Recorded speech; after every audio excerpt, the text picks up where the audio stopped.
السلام علیکم۔ انسانی فطرت پر صوفیہ کے دو موقف۔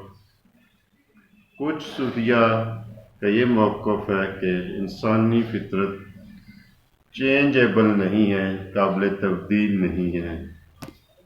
ان میں شیخ سعدی نے بوستان میں ایک ڈاکو کے بیٹے کی حکایت بیان کرتے ہوئے یہ چیز بیان کی۔